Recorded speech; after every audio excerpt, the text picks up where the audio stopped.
A graça e a paz do Senhor Jesus para todos. Vamos abrir a palavra de Deus em Neemias, capítulo 9.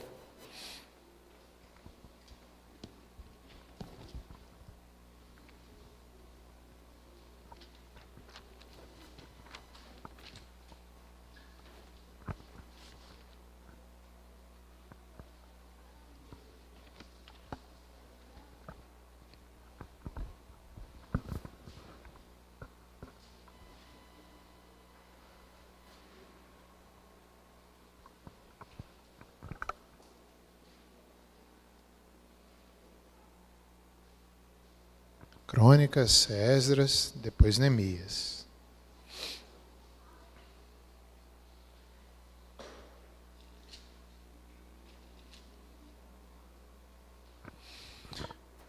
Vamos ler esse texto do verso 1 ao 21. Vamos ler juntos, está sendo projetado aí, dá para a gente ler junto. Eu lerei um verso ímpar e os irmãos lerão os pares, como queiram ler, seja pela transmissão ou pelas suas Bíblias.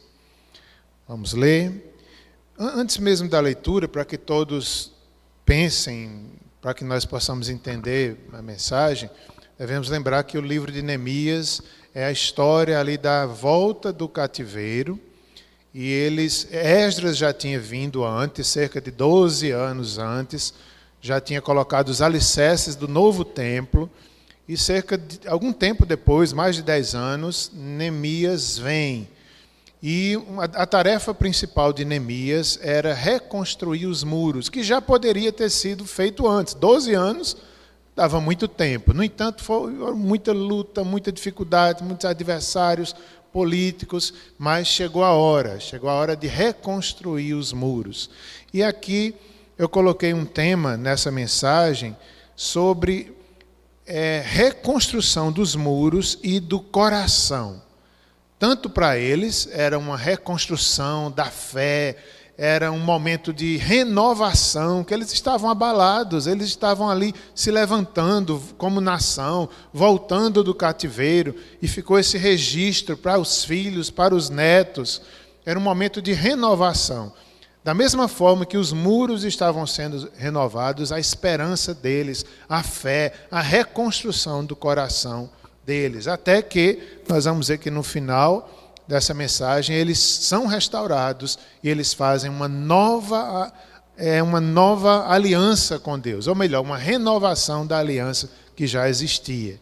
Que seja assim para nós, uma renovação. Enquanto a gente lê, enquanto os irmãos escutam essa mensagem, cada um possa estar pedindo, né? Senhor, renova minha vida, renova meu coração, renova meu ministério, assim como os muros de Jerusalém foram renovados, assim também a nossa vida, nossa fé, nossa família. Eu gosto muito de olhar para a minha família como um muro que está em construção, né? Um dia Cristo vai terminar a obra. As nossas próprias vidas também, estamos em obras completas, Senhor. Abençoa, restaura-nos. Tem brechas, tem inimigos. Então nós vemos essa história real que aconteceu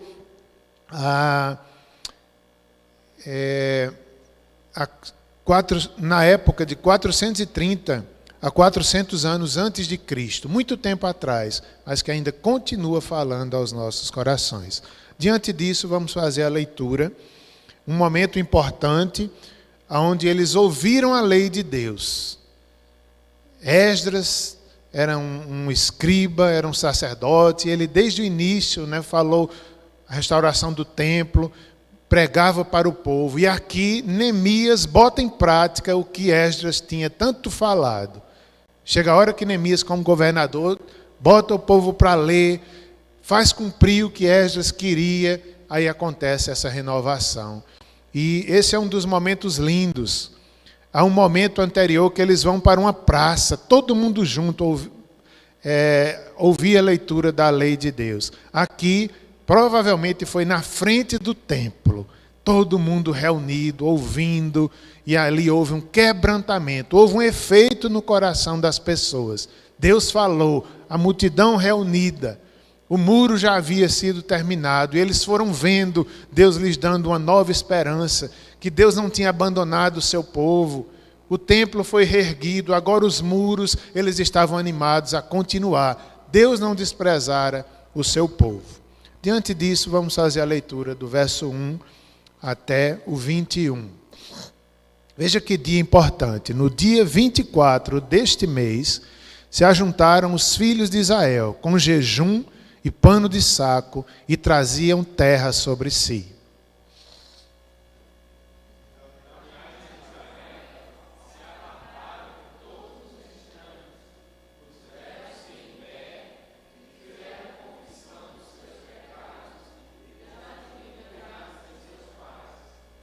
Levantando-se no seu lugar, leram no livro da lei do Senhor, seu Deus, uma quarta parte do dia. Em outra quarta parte dele fizeram confissão e adoração ao Senhor.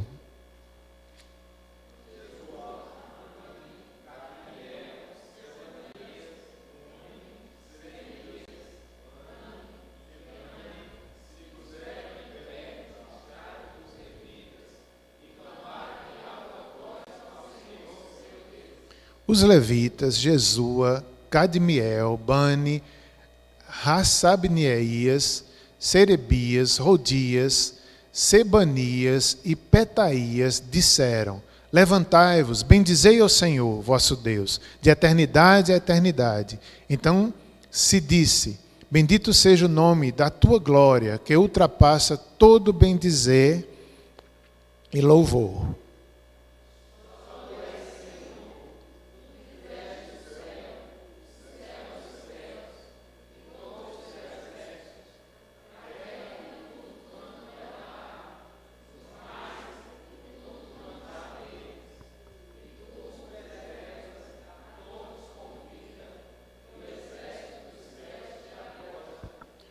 Tu és o Senhor, o Deus que elegeste Abrão e o tiraste de Ur dos Caldeus e lhe puseste por nome Abraão.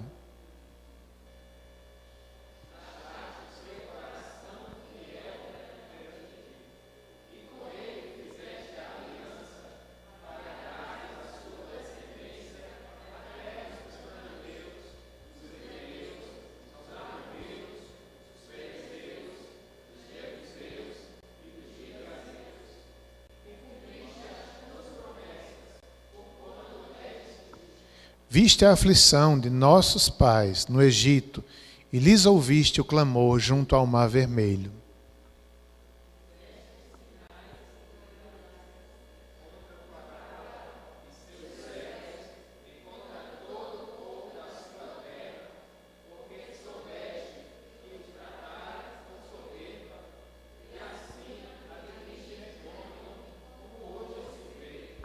Dividiste o mar perante eles, de maneira que o atravessaram em seco. Lançaste os seus perseguidores nas profundezas, como uma pedra nas águas impetuosas. Os irmãos...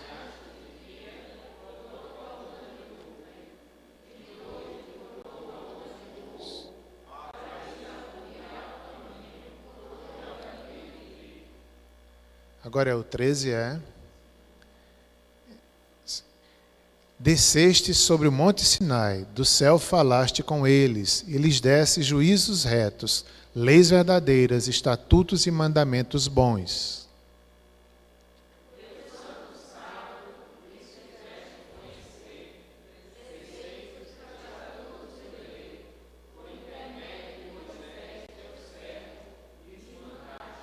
Pão dos céus lhes deste, na sua fome, e a água da rocha lhes fizeste brotar na sua sede.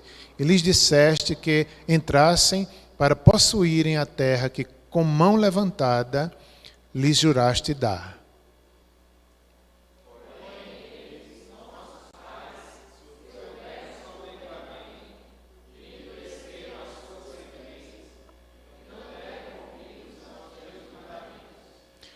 Recusaram ouvir-te e não se lembraram das tuas maravilhas que lhes fizeste.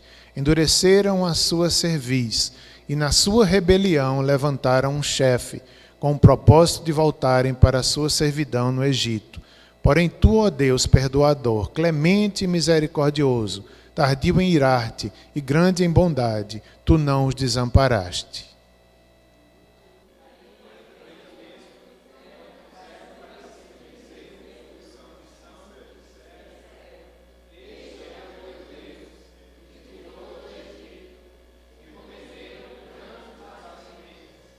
Todavia, tu, pela multidão das tuas misericórdias, não os deixaste no deserto. A coluna de nuvem nunca se apartou deles de dia, para os guiar pelo caminho, nem a coluna de fogo de noite, para lhes alumiar o caminho por onde haviam de ir.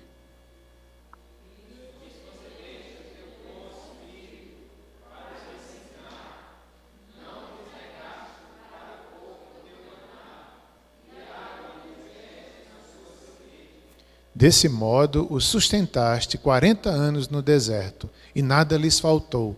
As suas vestes não envelheceram, e os seus pés não se incharam. Até aqui, meus irmãos, oremos mais uma vez. Querido Deus, o Senhor também tem nos dado o teu bom Espírito.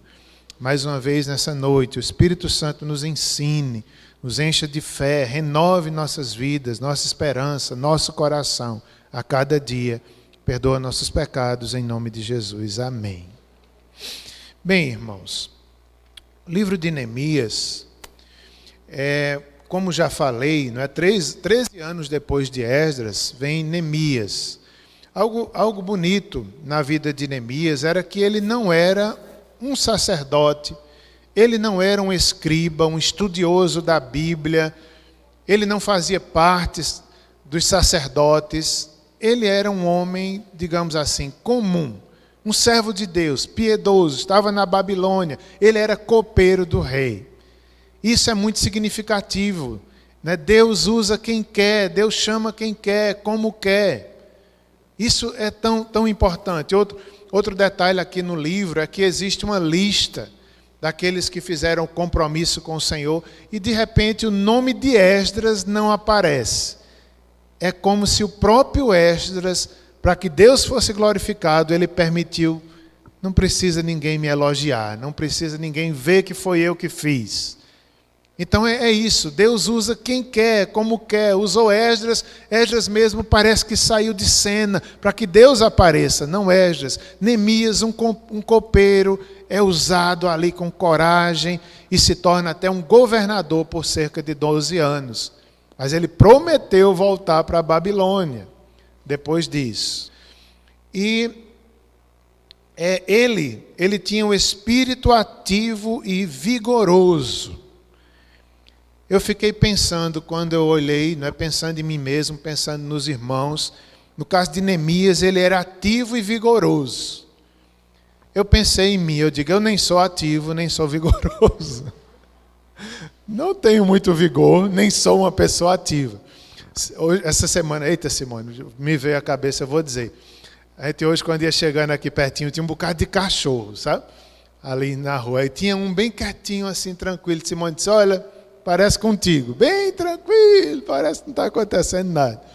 Né? Mas, quer dizer, aí eu fiquei pensando, Deus só usa pessoas ativas e vigorosas? Como Neemias, né? Que era... Aí eu entendo que não. Na verdade, esse é um vigor espiritual, não é temperamento. Não é se você é calado ou expressivo, ou se você é um bom administrador, ou se você é calado. Não, não é isso. Nós devemos ser ativos no Espírito de Deus. Nós devemos ser vigorosos na fé. Aí Deus usa cada um de nós como quer. Seja um copeiro, seja um escriba, seja um sacerdote, seja um homem como Esdras, muito conhecedor da literatura, da escrita da época, ou então um copeiro do rei como Neemias. Deus quer nos usar. Inclusive a aula de hoje na EBD falou sobre dons. Deus dá dons. Nós devemos, enquanto esperamos, o dia está próximo da vinda do Senhor, mas nós não podemos esperar de braços cruzados. Ou até mesmo o dia da nossa morte está próximo. Por mais que a gente viva 100 anos, está próximo. Logo, logo chegará o nosso dia. E nós devemos servir ao Senhor enquanto esperamos a volta de Cristo ou o dia que o Senhor nos chamar. Foi um livro escrito para encorajamento dos judeus que haviam voltado do exílio da Babilônia. Eu fiz uma comparação de Neemias com o Salmo 80. Os irmãos quiserem ler depois em casa, não vou lê-lo agora, mas ele é um pedido de restauração. Nós também devemos pedir a Deus, restaura-nos, Senhor. Esse salmo, ele diz 3 vezes, restaura-nos, ó Deus, como uma vinha. Como uma vinha, ele fala do povo de Deus como uma vinha que foi trazida do Egito, plantada na Palestina, que deu raízes, que deu muito fruto, mas agora estava sendo atacada pelos bichos, pelos inimigos. Então ele dizia, Senhor, restaura a minha vida, eu estou sendo atacado. Eu sou uma vinha atacada pelos, talvez, insetos, pelos animais. Senhor, cuida de mim. Então restaura-me, Senhor. Restaura-me como esses muros que estão sendo restaurados. Nós vimos em Esdras 3, versículo 8, os alicerces do novo templo. Enfim, o templo foi novamente reerguido. Já em Neemias, nós estamos vendo aqui a reconstrução dos muros de Jerusalém. Eu vou dar uma passeada, não preciso os irmãos abrirem, mas se quiserem dá para acompanhar na Bíblia, eu vou tentar fazer um resumo aqui rapidinho do livro de Neemias. No capítulo 1, verso 8, nós vemos que Neemias era um homem de oração, um copeiro de oração, um homem piedoso. E ele diz, lembra-te da palavra que ordenastes a Moisés. Neemias, algumas vezes ele usa essa palavra, Senhor, lembra-te. É como se ele estivesse dizendo, Senhor, uma oração simples. Neemias era aquele que orava orações curtas. Essa é uma das orações de Neemias, Senhor, lembra-te. Lembra-te, Senhor, da palavra que ordenastes a Moisés. Capítulo 2, verso 2. Nós vemos que Neemias, ele, apesar de ser ativo e vigoroso, teve hora que ele teve medo. No capítulo 2, verso 2, diz assim, então temi sobremaneira. Ele teve um grande temor, ele era humano. Quando ele estava ali diante do rei, que ele ia fazer o pedido, ele temeu. Porque ele estava triste, numa hora de uma festa, ele temeu ali diante do rei. Mas Deus lhes deu, Deus estava com ele, a boa mão do Senhor estava com ele, e ele venceu o medo. Capítulo 2, verso 17. Reedifiquemos os muros de Jerusalém e deixemos de ser opróbrio. Nessa palavra de ânimo para o povo. Reedifiquemos, vamos, é a hora. 12 anos depois, mas é a hora, vamos, trabalhemos.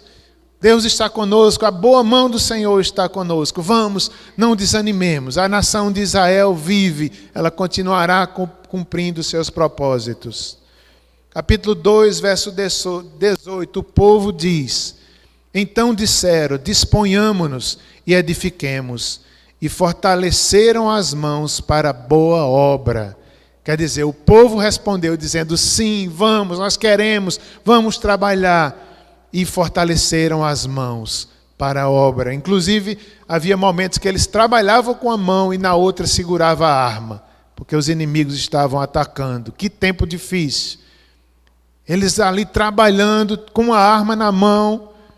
Eram poucas pessoas, Jerusalém grande, eles tinham que dividir um grupo aqui, outro ali, mas havia os vigias e cada um trabalhava com a arma, mas não deixava de trabalhar. Fortaleçam as mãos para a boa obra. Capítulo 2, verso 19, aparecem os inimigos. Sambalate, Tobias e outros zombaram e desprezaram o povo de Deus. Eles disseram com os judeus, os fracos judeus. Capítulo 4, verso 2. Que fazem esses fracos judeus? Eles zombam de Deus, eles zombam do povo de Deus. Como quem diz, vocês vão levantar dos monturos, os muros de Jerusalém? Vocês acreditam nisso? Eles zombaram do próprio Deus, dos fracos judeus. Capítulo 3, verso 14. A porta do monturo foi reparada por Malquias. E ele o edificou e lhes assentou as portas com seus ferrolhos e trancas. Esse capítulo 3, ele fala que aqueles homens, às vezes alguns sacerdotes ou levitas, eles iam reconstruindo os muros ali na frente da sua casa. E eu achei tão interessante isso. Cada um perto da sua casa ia trabalhando, colocando pedras. Isso tem um significado tão importante, não é? Perto da nossa casa, nós temos responsabilidades, nós temos que cuidar da nossa família, nossa vida. Nós devemos não desistir e pedir uma renovação do Senhor. Chega um momento onde o muro já vai na metade. Capítulo 4, verso 3. Tobias disse: ainda que edifiquem, vindo uma raposa derribará o seu muro de pedra. Eles queriam interromper o trabalho, os inimigos. Quando viram a obra prosperando, já ia na metade, eles começaram a ameaçar novamente. Ainda que vocês consigam, vem uma raposa e derruba. Que a raposa era o inimigo, eram eles mesmos que estavam ali para atrapalhar o trabalho. Capítulo 4, verso 4, eles, ao invés de ouvirem Tobias, eles olharam para Deus e fizeram mais uma oração pequena. Ouve, ó nosso Deus, pois estamos sendo desprezados. Capítulo 4, verso 6, assim edificamos o muro, e todo o muro se fechou até a metade de sua altura, porque o povo tinha ânimo para trabalhar. Deus nos dê esse ânimo para trabalhar para Ele. A seara é grande, são poucos os trabalhadores. Que Deus nos dê esse ânimo para não desistirmos nas nossas vidas, na família, da obra do Senhor. Precisamos desse ânimo que só Deus nos dá. Já estamos no capítulo 5, verso 14. Veja que governador Neemias se tornou. Ele era um governador que todos nós queríamos ter na Paraíba, que nós queríamos ter em cada estado brasileiro, até mesmo na presidência da República.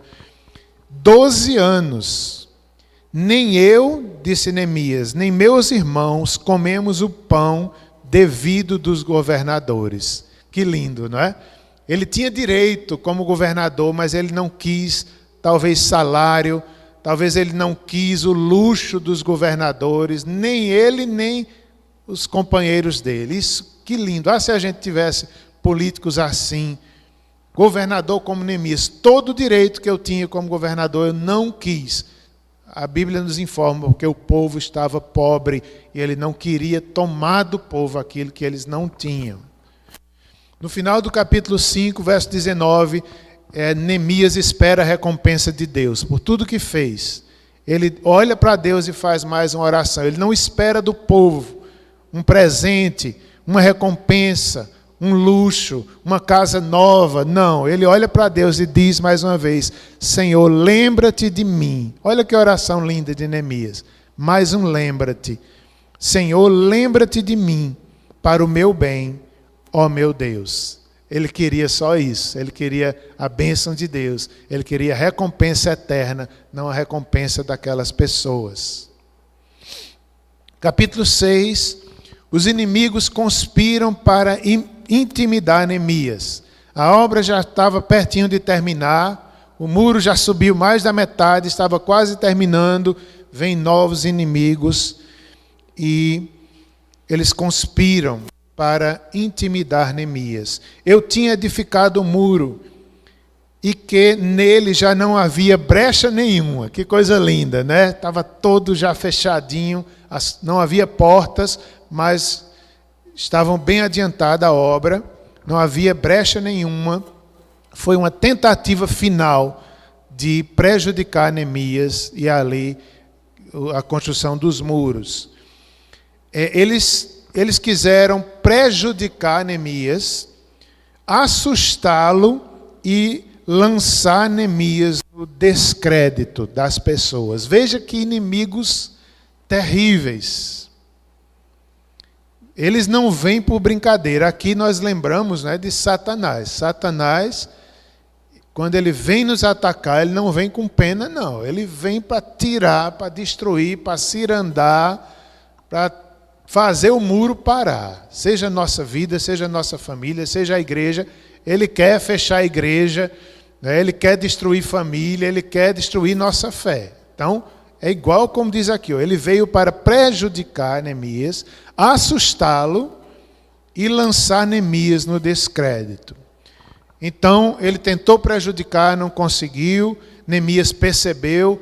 Um certo momento fizeram um convite para ele ir até uns homens. Ele disse, não vou, estou ocupado. Ele não foi. Ele percebeu que eles queriam destruir e não ouviu a voz dos inimigos. Disse, daqui eu não saio, em outras palavras, estou ocupado numa grande obra e não vou. Então, não conseguiram prejudicá-lo, nem assustá-lo, porque ele tinha essa comunhão com Deus, e não assustá-lo, apesar de que ele era humano, mas ele renovava-se no Senhor, e queriam colocar Neemias no descrédito.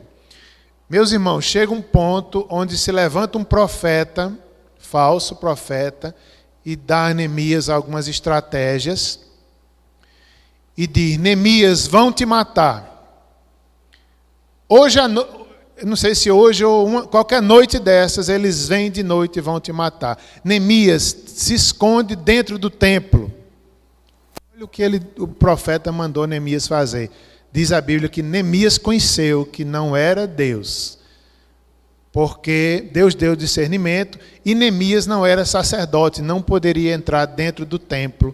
Se ele entrasse, aí iriam acusá-lo de falsidade contra Deus, ou como alguém que tivesse blasfemado. Então ele não foi, ele confiou no Senhor, e mais uma vez os inimigos foram derrotados pela verdade, derrotados pela confiança em Deus. 6, verso 9, as suas mãos largarão a obra, e não se efetuará. Agora, pois, ó Deus, fortalece as minhas mãos. O inimigo dizia, você vai largar a obra, esse muro não vai ser construído. Mas Neemias, na hora da ameaça, ele diz, Senhor, fortalece as minhas mãos. Não tem hora que a gente tem que fazer isso também? Tem hora que a gente está aqui, não é, com as ameaças, a gente chega ao ponto quase de dizer, Senhor, vou largar a obra, não vou mais continuar. Na vida pessoal, na família, na igreja, vou largar a obra. Mas é hora de pedir a Deus, renova-me, Senhor. Fortalece as minhas mãos. Fortalece as minhas mãos. Como Neemias pediu. Ó Deus, fortalece as minhas mãos. Capítulo 6, verso 14. Lembra-te, meu Deus, de Tobias e de Sambalate. Mais um lembra-te, mais uma oração de Neemias. Aqui ele está dizendo, Senhor, faça justiça contra os meus inimigos. Lembra-te da maldade de Tobias e de Sambalate. Faz justiça, Senhor. Julga todas as coisas. Capítulo 6, verso 15. Acabou-se o muro. Em 52 dias eles conseguiram terminar o muro. Capítulo 6, verso 16. Reconheceram que por intervenção de nosso Deus é que fizemos esta obra. Todos, os vizinhos, os governadores, os inimigos, reconheceram que foi Deus que agiu no meio deles, senão eles não tinham conseguido. Ficaram envergonhados, desacreditados neles mesmos, que não conseguiram impedir a realização daquela obra. Até que eu quero que os irmãos acompanhem agora, lendo, capítulo 8, estamos chegando no capítulo 9, capítulo 8, verso 8, diz, leram no livro da lei de Deus, claramente, dando explicações de maneira que entendessem o que se lia. Meus irmãos, quero chamar a atenção desse versículo, é diante da praça. Eles passaram horas lendo a lei de Deus. Diz aqui que eles leram claramente. Esdras Em outro momento, no capítulo 9, é Esdras que dirige ali aquela assembleia solene. E havia alguns levitas, alguns ajudantes. Talvez quando Esdras se cansava, alguém lia. Alguns entendem também que talvez fossem grupos separados uns dos outros, e era como se Esdras falasse e eles repetissem para os outros ouvirem claramente a lei de Deus. O texto nos informa que eles explicavam para que todos ali pudessem entender a importância da lei de Deus e fossem renovados, dando explicações. Por isso, irmãos, que a gente faz isso hoje aqui na igreja todos os domingos, porque eles faziam assim. Por isso que a gente explica, por isso que a gente pega. Nós vemos que houve um efeito tão grande no coração daquele povo. E é isso que Deus espera de nós ao ouvirmos a palavra de Deus a cada domingo. A palavra tem que ter um efeito nos nossos corações. Aquele povo, quando eles ouviram atentamente, eles entenderam. Eram homens, eram mulheres, eram todos aqueles que já entendiam, já tinham entendimento. Não se fala a idade, mas eram aqueles que já entendiam, foram para a praça ouvir. Aqui eu me lembrei dos pais. Devem estar atentos para que seus filhos entendam o culto, a lei de Deus, né? Sempre perguntando a eles, sempre colocando, né? Meu filho, presta atenção ao que está sendo dito na igreja, porque eles tinham esse cuidado. Todos que tinham entendimento foram para a praça, não fala a idade. E ali eles inclinaram-se e adoraram a Deus depois que ouviram. Eles foram feridos pela lei de Deus, eles choraram. A tal ponto que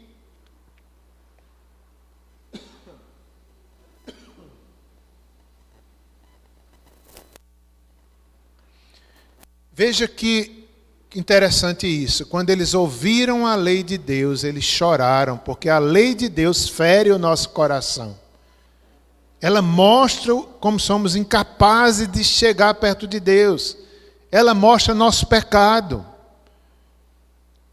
De tal forma que eles choravam, ouvindo a lei de Deus. Chega ao ponto que praticamente são proibidos de chorar e a Bíblia diz que foi dito para eles: se alegrem, porque a alegria do Senhor é a nossa força. É dia de consagração. Se alegrem, vão, comemorem, celebrem, deem porções para aqueles que não têm nada, porque o Senhor agiu no meio deles. Chegamos no capítulo 9, versos de 1 a 3, é um outro momento, agora diante do templo, provavelmente. Momento de adoração, momento de arrependimento, confissão e reconhecimento do que Deus é. Eles fizeram um jejum público e também com expressões exteriores de tristeza, de arrependimento. Verso 1 a 3 do capítulo 9 diz que no dia 24 desse mês se ajuntaram os filhos de Israel com jejum, pano de saco, e traziam terra sobre si. Se puseram em pé, fizeram confissão dos pecados, das iniquidades dos pais. Levantando-se no lugar, leram o livro da lei, seu Deus, uma quarta parte do dia.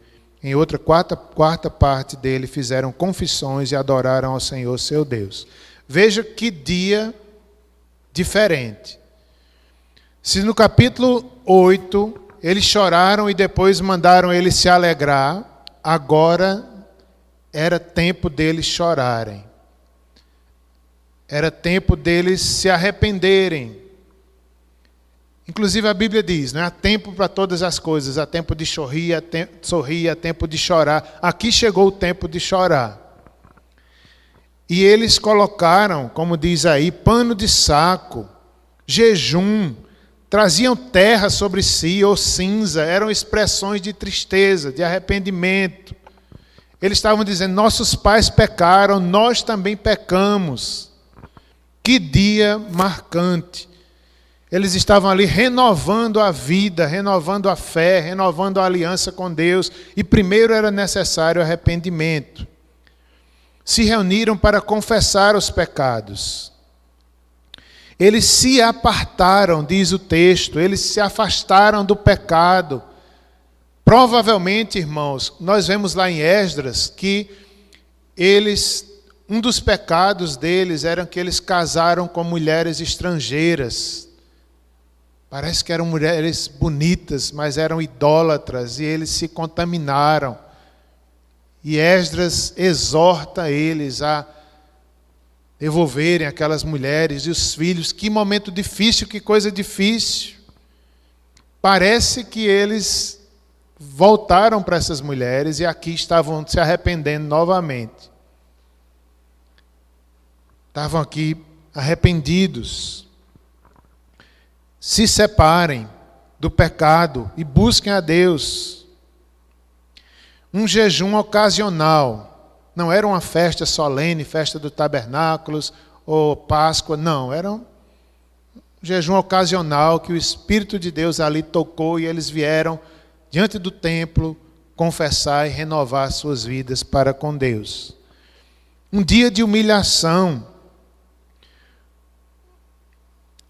Era um dia para soltar as ligaduras da impiedade, conforme Isaías 58:6. Uma quarta parte do dia leram a lei. Veja, irmãos, eles passaram cerca de 3 horas lendo a lei. Que dia diferente. Dia de renovação. Eles foram buscar a lei de Deus. 3 horas. Será que a gente aguentava? Mulheres, homens, não sei a idade, mas havia jovens ali também. 3 horas. Só na lei, ouvindo. Esdras lia, talvez os sacerdotes ajudassem. Cerca a quarta parte do dia. Alguns estudiosos entendem que era 3 horas. Cerca de 6 horas eles ficaram ali na presença de Deus. 3 horas lendo a lei de Deus. E mais 3 horas fazendo confissões e adoração. Que efeito! Foi um avivamento. Ouviram a lei de Deus, depois foram adorar, foram clamar, foram orar, foram lembrar do que Deus fez.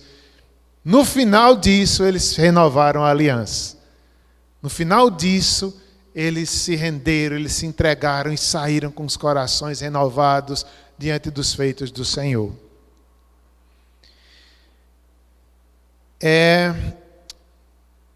Há um texto lá em Malaquias 1:13 que tem uma expressão interessante. Eles passaram 3 horas sem dizer: eis aqui, que canseira. Em outras palavras, era como se nenhum deles disse: estou cansado de estar aqui. 3 horas, 6 horas. Era como se eles quisessem mais. Era Deus ali falando com eles. Isso faz lembrar Paulo, não é? Paulo pregou tanto que, perto da meia-noite, um rapaz caiu da janela, cochilou, de tanto Paulo pregar. Isso faz lembrar como às vezes a gente tem preguiça de ler a Bíblia, de ouvir, a gente quer que o culto termine logo, não é? Eles não disseram: que canseira. Às vezes a gente tem um enfado das coisas de Deus. Se for numa atividade de entretenimento, numa outra situação, a gente passa o dia inteiro. Mas se for para estudar a Bíblia, se for para orar e confessar os pecados, a gente não aguenta. Que cansado, que cansado. Então foi um dia de arrependimento e confissões. se a gente fizesse isso, não era? É porque essa pandemia é um tempo tão difícil que fica até ruim da gente fazer isso. Mas se a gente pudesse, né, fazer um dia de oração, um dia para buscar a Deus, com jejuns. Eu sei que a gente faz às vezes, mas seria tão bom fazer. Mesmo capítulo 9, agora versos 4 a 6.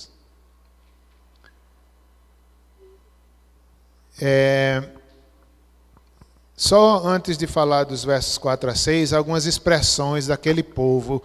Esdras fica de pé, depois o povo fica de pé em resposta, eles dizem amém, eles louvam a Deus, eles cantam, estão mostrando que Deus quer do seu povo uma resposta, um amém, uma compreensão, um entendimento. Eles se ajoelharam também ali naquele dia que passaram na presença de Deus, cantaram louvores, ficaram em pé diante da lei de Deus, levantaram as mãos como quem diz, sim, eu creio, sim, eu me arrependo, sim, Senhor, lembra-te de nós. Versos 4 a 6, nós vemos aqui a oração dos líderes, dos levitas, melhor dizendo, em concordância com os líderes também. Ordenados por Neemias, certamente, e outras lideranças. Se puseram de pé, eles clamaram em alta voz, pediram perdão e o favor do Senhor. Porque eles clamaram em alta voz. Às vezes a gente tem vergonha de clamar em alta voz, né? Se alguém ora alto, a gente já fica meio... Cala a boca, fala baixo. Né? Mas aqui eles clamaram em alta voz. Os levitas, né, eram os líderes que estavam ali à frente. Os comentaristas acreditam que era para que o povo despertasse o seu fervor. Era uma forma de despertar o povo, de quebrantamento, de buscarem a Deus. Louvaram ao Senhor, oraram, clamaram em alta voz. Verso 5 diz que eles deram glória ao Senhor. Primeiro ouviram e depois foram dar glórias ao Senhor. Levantai-vos, disseram os levitas, bendizei ao Senhor vosso Deus, de eternidade a eternidade. Quer dizer, eles ali, depois de ouvirem a palavra de Deus, veio o efeito no coração deles. O quebrantamento, o louvor, louvem ao Senhor de eternidade a eternidade. O que significa isso? Ele já era Deus antes de criar esse mundo. Depois que a história desse mundo se acabar, Deus continua sendo Deus. De eternidade a eternidade, Ele é Deus. E eles entenderam isso, eles louvaram, eles clamaram, se ajoelharam, entenderam o Deus Criador. Essa é a renovação da fé. O Deus que nos criou, o Deus que está conosco, o Deus que ama o seu povo. Bendito seja o nome dEle. Bendito seja a tua glória, a glória de Deus deve ser vista. Quando a gente lê a Bíblia, nós devemos ver a glória de Deus. Às vezes as pessoas dizem, por que vocês, os crentes, gostam tanto de ler a Bíblia, de orar? Que graça tem? A graça é a glória de Deus. É a presença de Deus. Por isso que a gente vem para a igreja, a gente ouve Deus, a gente ora, a gente sai fortalecido. Ninguém viu nada, o incrédulo não vê nada, mas nós vemos a glória de Deus. Isso é tudo na vida, a fé, a renovação, viver olhando para Deus, é tudo que nós queremos, é tudo que nós precisamos. Bendito seja o nome da sua glória, que ultrapassa todo bendizer e louvor. Veja, a glória de Deus, o louvor a Deus ultrapassa os melhores dos louvores humanos, ainda é pouco diante da sua glória. A mais linda canção de adoração ainda é pouco diante da sua glória. Os anjos louvando ainda é pouco diante da sua glória. Ultrapassa todo bendizer e louvor. Verso 5. Verso 6. Eles exaltaram o Deus Criador, dizendo: só Tu és Senhor. Tu fizeste os céus dos céus, todo o seu exército, a terra, tudo quanto nela há, os mares e tudo quanto há neles. Tu preservas com vida, e o exército do céu te adora. Os anjos, as estrelas, os planetas, o universo, os cometas, tudo diz glória. E eles, nesse dia, eles reconheceram. Exaltaram o Deus Criador. Versos 7 e 8. Eles louvaram por ter escolhido Abraão e pela aliança feita. Nesses versos, eles se lembram de Abraão. Quantos anos antes Deus o chamou, ele respondeu em fé, ele foi fiel. E ali eles estão lembrando da aliança que Deus fez com Abraão. Eles estão lembrando da misericórdia de Deus, porque eles pecaram, eles quebraram a aliança, mas Deus nunca quebrou. Era como se tudo aqui, toda essa renovação era baseada na misericórdia de Deus, não neles.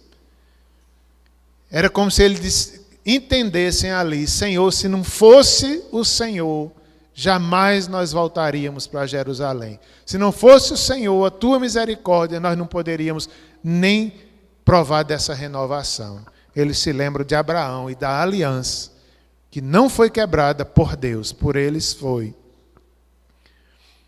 Como é bom recordar os feitos de Deus, o que Deus faz. Anima os nossos corações, orações e adoração. Nós devemos fazer o mesmo que eles fizeram. Versos 9 a 11. Isso, meus irmãos, a gente não dá para saber se foi na hora da oração, ou depois, ou antes, mas fez parte da oração deles essa compreensão. Certamente eles oraram muito mais do que está registrado aqui. Foram 3 horas, de arrependimento e oração, então foi muita oração. Vocês já notaram que quanto mais a gente ouve a palavra de Deus e a gente entende, mais a gente ora melhor, porque a palavra de Deus aquece os nossos corações. E versos 9 a 11, eles oram, eles lembram do Deus libertador. E eles dizem: viste a aflição de nossos pais no Egito. Era como se eles estivessem orando: Senhor, Tu viste a aflição dos nossos pais no Egito. Tu os libertaste. Tu estás vendo a nossa aflição também, Senhor. Nos liberta mais uma vez. Eles lembravam do que Deus fez e pediam para Ele: Senhor, liberta-nos novamente.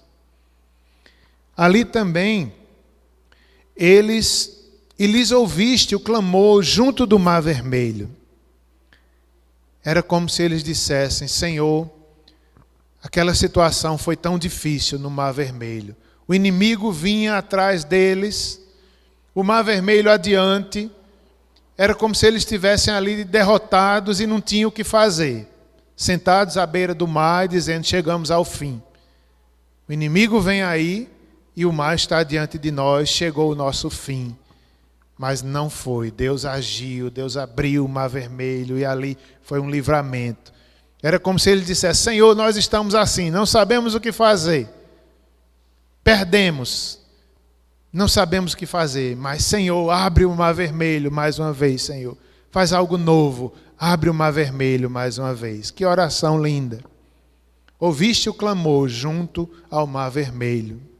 No verso 10, eles reconhecem que Deus domina o sobrenatural. E eles se lembram do que Deus fez no Egito, ali diante do faraó, os milagres, as pragas do Egito. Eles lembram que Deus é o Deus do impossível. E na oração também nós devemos lembrar disso. Não há impossíveis para Deus. Na nossa família, na nossa igreja, na nossa vida pessoal, não há impossíveis para Deus. Verso 12, eles dizem: o Deus que guia o seu povo, mostra o caminho a seguir. Era como se eles dissessem: Senhor, guia a nossa nação, guia a nossa vida. Nós devemos dizer também. Verso 13, Deus deu sinais. Desculpe. Deus deu a lei no Monte Sinai. É um dos momentos que eu acho mais lindo da Bíblia, quando Deus leva Moisés e fala com ele, o Sinai estremece, o povo treme, como voz poderosa, com relâmpagos, trovões, e Deus falou ali. É maravilhoso. Antes de dar os 10 mandamentos, Deus falando com seu povo no deserto. Eles se lembraram disso. Deus lhes deu leis verdadeiras e mandamentos bons. Que reconhecimento, que renovação naquele dia. Eles entenderam que a lei de Deus é boa, é a verdade, não há outra verdade nesse mundo. Para que sejamos renovados, também devemos ter a mesma postura. A tua palavra é a verdade, os teus mandamentos são doces como mel. Nós devemos crer nisso. Não há outra forma melhor de viver a vida, senão nos mandamentos de Deus e na palavra de Deus. Versículo 14. O sábado era um símbolo-chave da lei, uma sombra da perfeição que é Cristo. O descanso que encontramos em Cristo, o descanso eterno, há um repouso para o povo de Deus por toda a eternidade. A morte não é o fim. Verso 15 e 21. Deus lhes deu pão do céu no deserto, água da rocha, provisões. Deus é o Deus que dá provisões às suas criaturas, dos mais simples aos mais complexos seres criados por Deus. Deus alimenta, Deus cuida, Deus controla a vida. Que Deus tão grande, que controla toda a diversidade de animais, de seres, de criaturas, e o homem é a coroa da criação. Deus também é nosso provedor. Eles receberam pão dos céus e água da rocha. Versos 16 e 18, vemos aí a confissão deles, quando eles dizem, nossos pais, eles endureceram a sua cerviz e não deram ouvidos aos teus mandamentos, recusaram ouvir-te e não se lembraram das tuas maravilhas que fizeste, endureceram a sua cerviz e na sua rebelião levantaram um chefe com o propósito de voltarem para a servidão do Egito.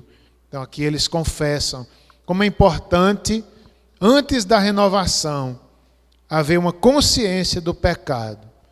Como é importante, quando nós nos confessamos a Deus, a gente reconhecer, eu pequei. Em que? Nisso. Nisso e nisso. A gente entender. Foi nisso. Perdoa-me, Senhor. Nossos pais pecaram. Assim, assim, assim. Nós também, Senhor. Eles deram nomes ali aos pecados. E Deus os perdoou. Verso 19. Eles reconhecem a multidão das misericórdias divinas. Não os deixaste no deserto. Verso 20.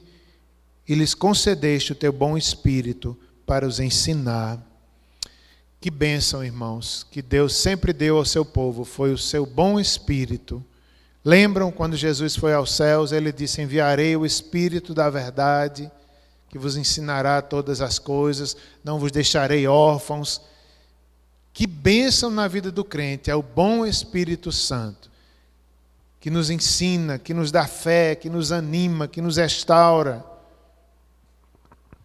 Verso 33, eles dizem, Senhor, porque Tu és justo em tudo quanto tem vindo sobre nós, pois Tu fielmente procedeste e nós perversamente. Eu achei tão importante esse versículo. É quando o pecador diz, Senhor, Tu és justo em tudo o que fazes. É como se hoje em dia a gente olhasse para o coronavírus e para tudo, toda tribulação, toda luta que a gente enfrenta, e a gente dissesse, Senhor, Tu és justo. Até com o corona o Senhor é justo. O Senhor está nos disciplinando, o Senhor está corrigindo, salvando, realizando, santificando. De tal forma que, em vez de reclamar, a gente diz, Senhor, é melhor calar e dizer, Tu és justo em tudo o que fazes. É como Jó. Teve um momento tão difícil que Jó teve que botar a mão na boca e se calar, porque ele não tinha o que falar mais diante do poder de Deus e diante da soberania. E aqui no verso 33 eles dizem isso: tu és justo. É como se ele dissesse: se alguém errou, fomos nós, não foi Deus. Tu fielmente procedeste, e nós perversamente. Verso 35, ele diz em alguns dos pecados deles, mais uma confissão. Na abundância de bens que eles deste, eles foram infiéis. Eles receberam tantas bênçãos, ficaram tão cheios de bens na terra prometida, se esqueceram de Deus e foram infiéis. Na terra espaçosa e fértil, eles chegaram onde Deus mandou, mesmo assim eles foram infiéis, agiram perversamente. Não te serviram, nem se converteram das suas más obras. E, finalmente, o verso 38, a restauração, um novo compromisso e nova obediência. Por causa de tudo isso, estabelecemos a aliança fiel e o escrevemos, e selaram-na os nossos príncipes, os nossos levitas e os nossos sacerdotes. Assim foi a renovação do povo de Deus. Oremos. Logo após a oração, o pastor Érico está com a palavra para a Santa Ceia. Senhor Deus, que história maravilhosa da Tua palavra, que foi deixada também para nos animar. Assim como aquele povo também foi animado, o efeito da Tua palavra renovou a vida deles. Eles choraram, eles se alegraram, eles confessaram. Faz isso conosco, Senhor. Restaura-nos, faz isso a cada dia, Senhor, pelo Teu bom Espírito. Anima cada um de nós. Fortalece-nos, dá-nos forças para Te servir, para Te adorar todos os dias da nossa vida. Perdoa nossos pecados, em nome de Jesus. Amém.